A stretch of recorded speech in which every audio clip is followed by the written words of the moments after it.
Welcome to this episode of Soul Shift, where modern science, ancient wisdom, and real life align. I'm your co-host, Mindy Gorman-Plutzer, and I'm here with my Soul Shift sister and co-host, Ali Anderson. We are so delighted to welcome our guest today, Amrita Ma Devi. Amrita is a feminine healing guide, Ayurvedic mentor, and sacred space holder for high-achieving women in midlife who are ready to reclaim their body wisdom, energy, and radiance without perfectionism, hustle, or restriction. Her work is rooted in the ancient wisdom of Ayurveda and deeply feminine healing practices through her Sacred Vitality Collective, the Vital Sacred Feminine Retreat in Mallorca, and her 7-day Sattva Challenge. Amrita offers women a path back to themselves, one breath, one ritual, one micro habit at a time.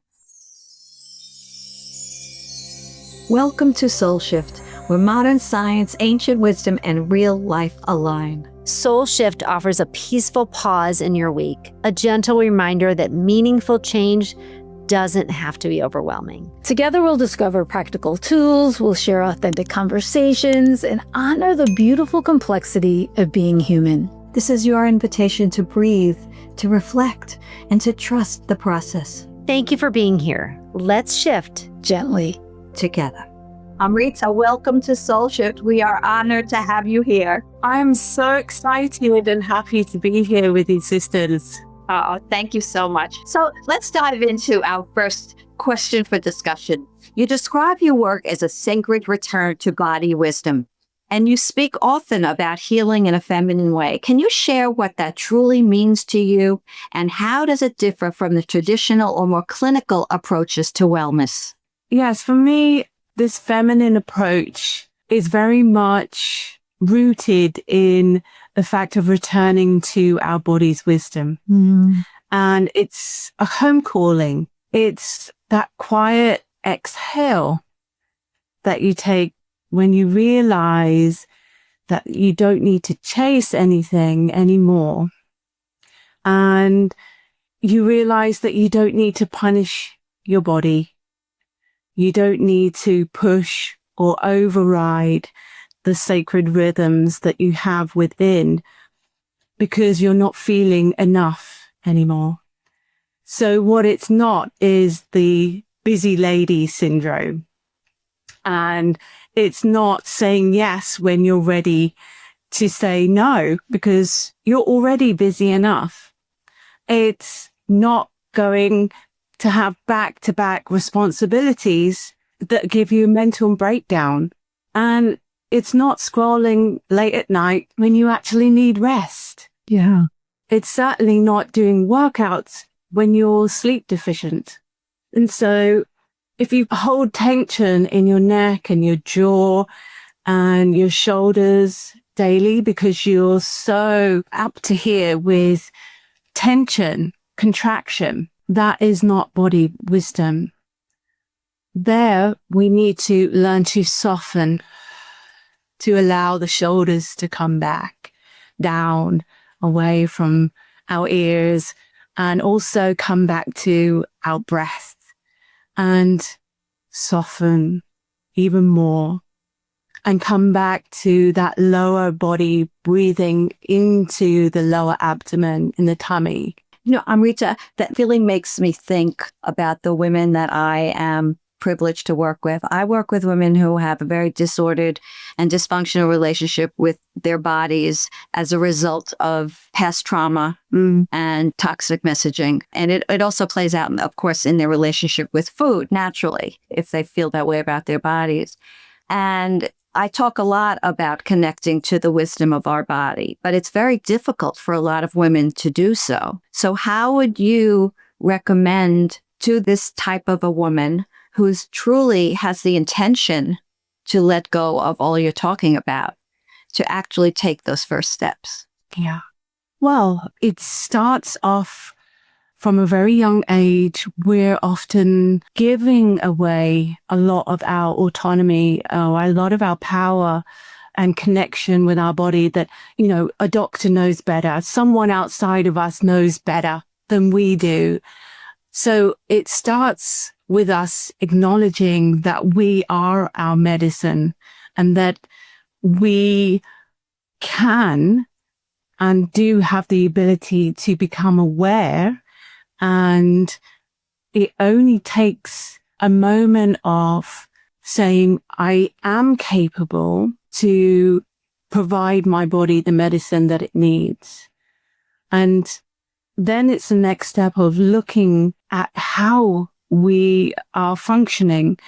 Do we spend a lot of our time and attention outsourcing the things that are simple or that we need to do ourselves, like eating out a lot, instead of home cooking a nourishing meal that's cooked with love, that's cooked with intention and the purpose of nourishing us?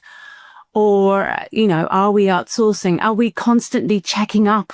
I know that some people do have medical conditions and they do need to keep checking, but I'm not saying that we totally dismiss the medical system, because it has many, many wonderful benefits and everything like that. But are we constantly worried about our health? Or are we capable of taking that breath and really saying, I am healthy, I am strong, and using that intentionality around the direction of our life?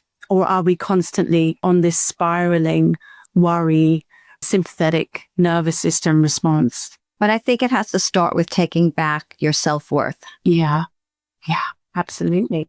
And, also the wonderful thing about Ayurveda, which is the knowledge of life, the translation of that word, 2 words, Ayur meaning life, and then that wisdom, Veda.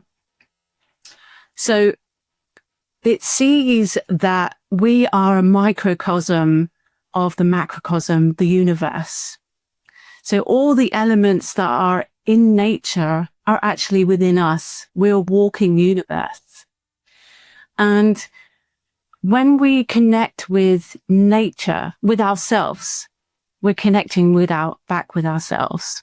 So we all have these 5 elements within each and every one of us: space, air, fire, water, and earth.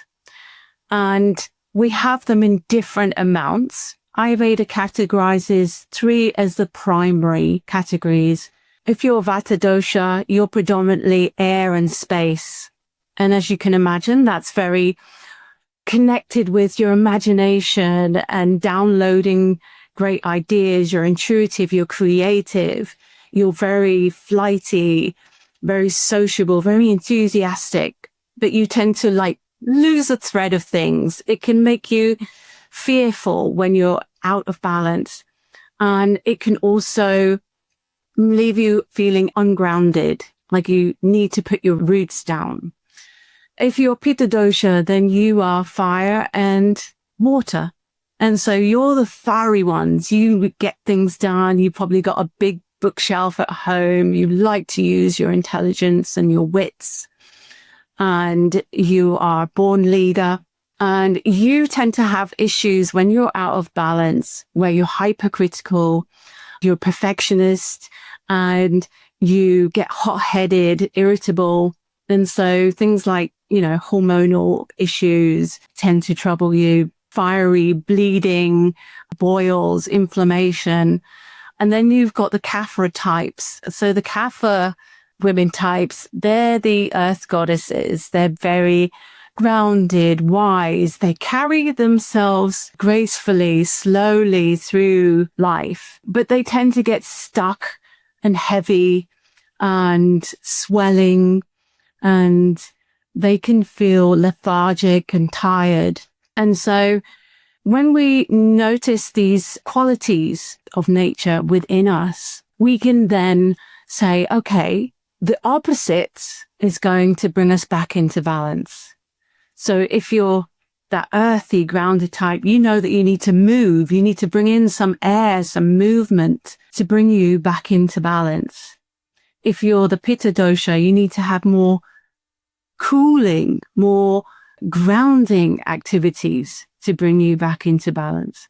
And if you're the airy type, the vata type, then you need to have more grounding, more structure, more repetition, regularity, routine to bring you back into balance. And so Ayurveda is this wonderful guide in which we can start using the nature around us, the seasons around us, to bring us back into harmony, to find harmony any point that we need to, or that we notice, okay, I'm a little bit irritable today. I need to cool the ground, smell the flowers, go out in nature. I need to expand instead of contract and hold on, right?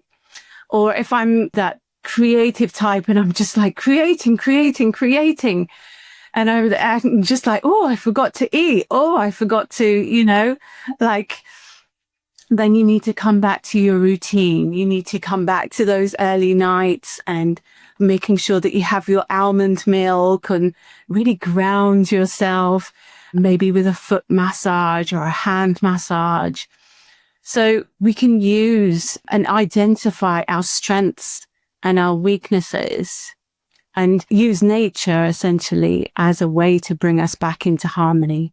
That's wonderful. So much of what you're saying, Amrita, completely resonates with me, and I know will resonate with so many of our audience. I've been told before that I'm the Pitta type, which may not surprise you just listening to me talk quickly and get through things. But what I love what you just said is nobody's ever told me how to balance my Pitta type. So what you just said really resonated with me, and I think I will continue to receive that message. I wanted to ask you, do you have a moment in your life when your body started to teach you something, or you started to learn that we need to tune into our own body's wisdom? Absolutely. Yeah, my body's been my fiercest guru in a way. Yeah, right? Yes, absolutely. And it's been beautiful to be able to listen, to be able to tune more into the wisdom of the body and have that knowledge, because that enables you to become your own medicine, like I talked about earlier. It empowers you and gives you more confidence in yourself, your choices that you make. When I was pregnant with our first child, I think that was the time that I was most aware of, how my body was changing and listening. And I was working so much before then as a PT and a studio manager in London. And I was in this very hyper masculine environment where all it was just go, push. And I had come back from a long day of being with clients and training them. And I remember just being so tired. My hair was all like fine and falling out, and like my body was just aching. And I just remember thinking, I feel like I'm doing everything right. Like I'm eating enough protein. I'm going to the gym 6 days a week. Like, why am I not feeling good? And that was because I wasn't doing this the feminine way. I wasn't taking rest when I needed to. I wasn't slowing down and enjoying the pleasure also. So that's a very Pitta type quality, is just to be really functional, really productive and go. Yes. You forget then to enjoy the pleasures and slow down and take time for yourself. And so, there's so much of that is needed when you're carrying a child. And so when I put my hand on my belly and I asked myself, what is it that I need? And really listened. And what came back was, you need warmth. You need softness right now. You need rest and you need rhythm. It was simple. It was a case of being with my body as it was carrying this new life. That's powerful, being with your body, right? Well, just the whole fact that it wasn't necessarily mine for that. It was being used for a greater purpose to bring life into this world. And how I had to let go of all of those necessarily ego desires of wanting to be more perfect or look cute in shorts, right?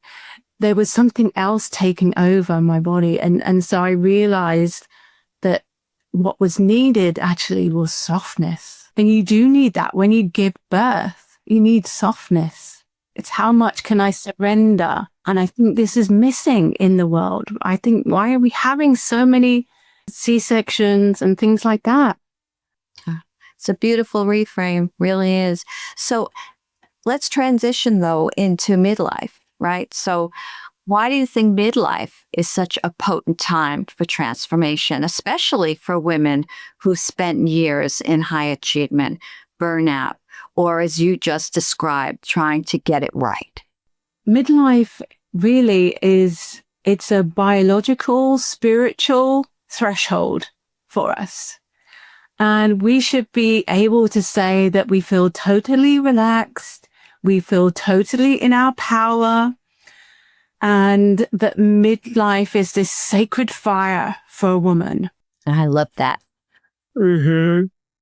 It's that perimenopausal, menopausal time to come back to yourself.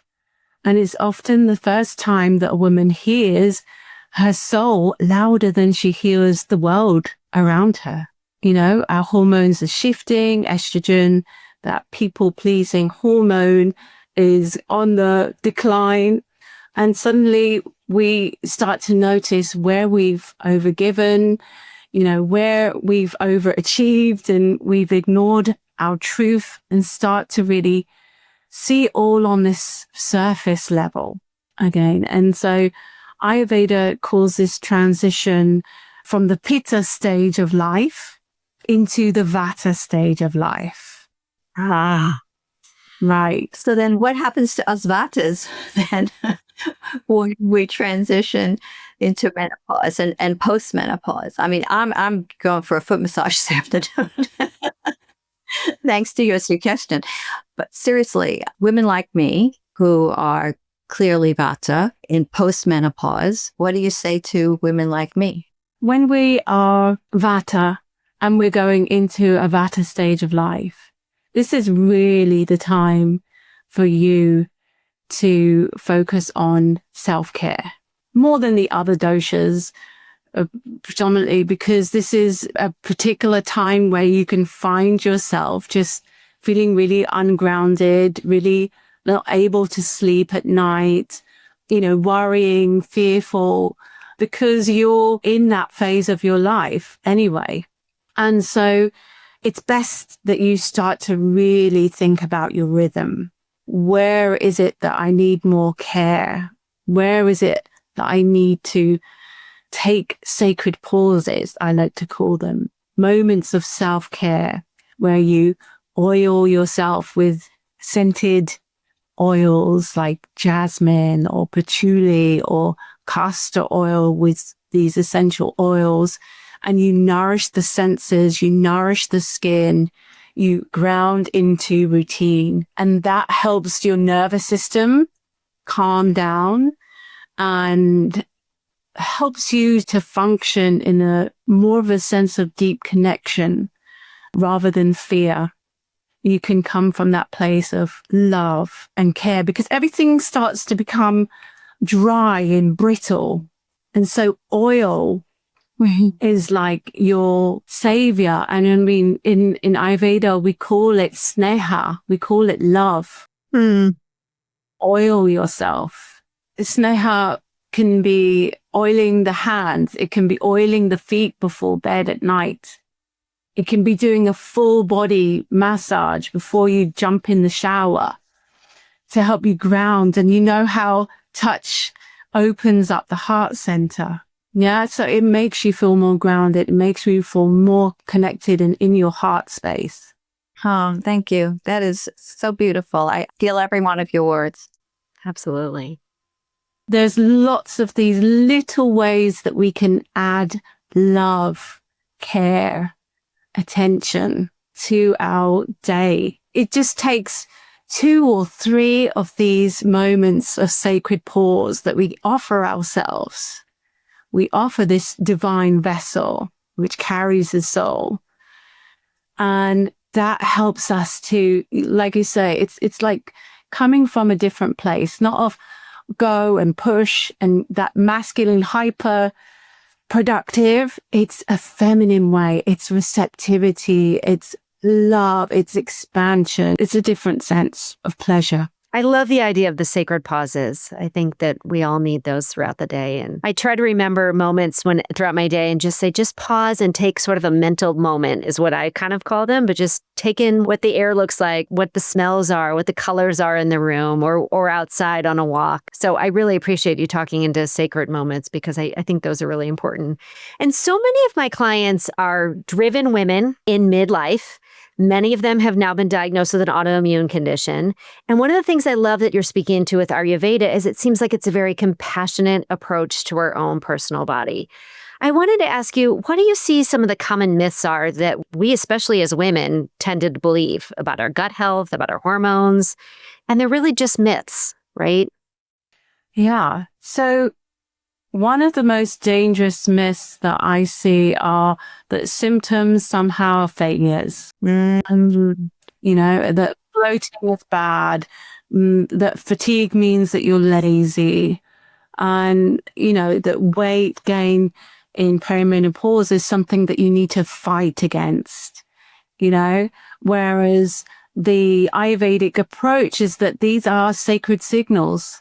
This is us communicating, and they're your body's way of asking you to do something deeper for alignment. No. Modern science is really just catching up on what some of the things that were mentioned in these teachings 5,000 years ago, like circadian rhythm therapy or like intermittent fasting, and like they're all trending health things, but they come from Ayurveda. And so if we want a nervous system connection and balance, then we need to see where that is coming from. Is it chronic stress? Is it mental overwhelm? Is it lack of good nutrition, quality fats, because these are the biggest disruptors for your hormones, your digestion, is to be in a state of stress. Yeah. And so you may already know also that yoga is the sister science of Ayurveda. And so they were developed to be studied hand in hand. Yoga is about self-realization. How can you realize yourself if your digestion, your nervous system is out of whack? You can't. Yeah. So it was the practical, everyday, day-to-day, what I need to do to keep my wits about me. And so it was also a medicine. We could ask ourselves, instead of what more do I need? We could say, what am I missing from my current routine? Am I missing grounding meals? Am I outsourcing my meals all the time? Am I having restorative sleep? Is there pleasure in my life? Is my digestive fire strong? And is there enough movement in my life? Is there enough self-compassion in my life? And so it's really like a 360 degrees approach where we don't just like look at one molecule. Let's say like in depression, we look at serotonin, one part of like a whole system that is under some sort of signal that this is imbalance.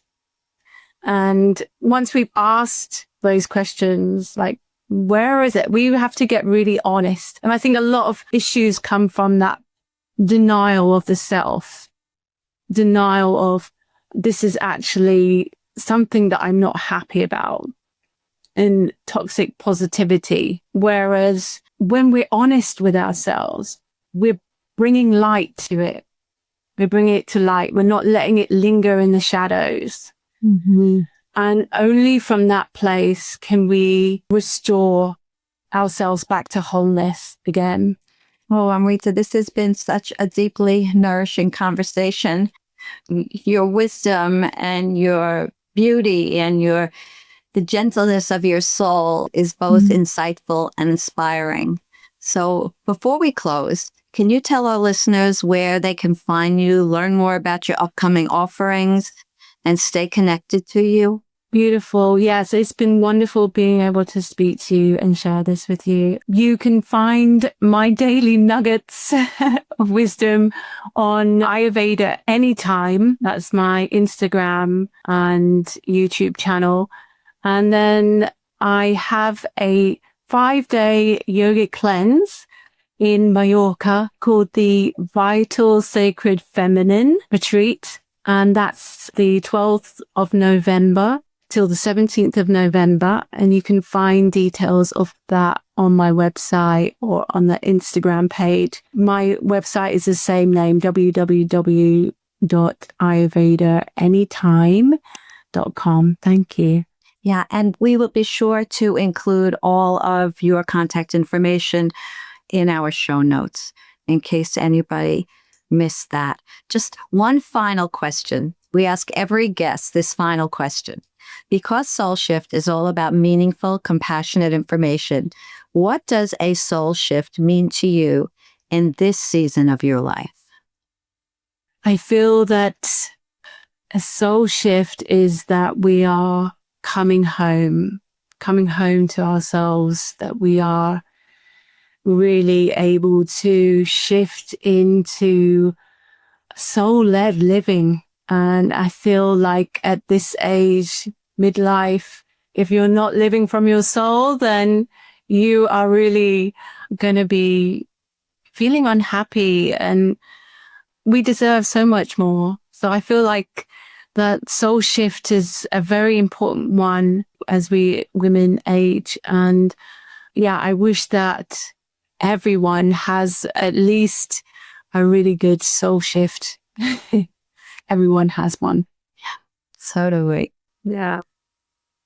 Amrita, thank you so much for sharing your story today, and your wisdom and your energy is so beautiful, and I'm absorbing it, and I'm grateful for this time. I know our listeners are grateful. I know Mindy is grateful, and thank you for being with us. This conversation has really reminded, I think, all of us that healing can be soft and intuitive and sacred. We don't have to have a harsh healing. It can just be our own personal body's wisdom, and I really, really appreciate that. And reminding us that our bodies are our guides. Yeah. And we just need to start to listen. So thank you for that. I appreciate it. Beautiful. We appreciate it. Thank you, Ali. Thank you, Mindy. And thank you, really, truly. It's been wonderful. And I am going for that foot massage. Good. Have a great rest of your day. Take care, ladies. Bye. Thank you for sharing this sacred time with us today. We hope today's conversation offered something meaningful and nurturing for your journey. Remember, transformation unfolds one gentle shift at a time. There's no rush, just your own perfect timing. Until next week, we invite you to carry one small insight with you. This is not another to-do, but a soft gift to yourself. If something spoke to you today, we'd love to stay connected, so subscribe to join us weekly. And if you're watching on YouTube, feel free to leave us a comment below. Your reflections bring depth to this space and help others feel seen. Remember, you never know what someone is going through, and your comment could shine in someone's heart. Leaving a review or sharing this episode is another beautiful way to support Soul Shift and help others find their way here. With love from the Soul Shift Sisters. Remember, you don't have to walk this path alone. Until next time, may your journey be gentle And your heart full.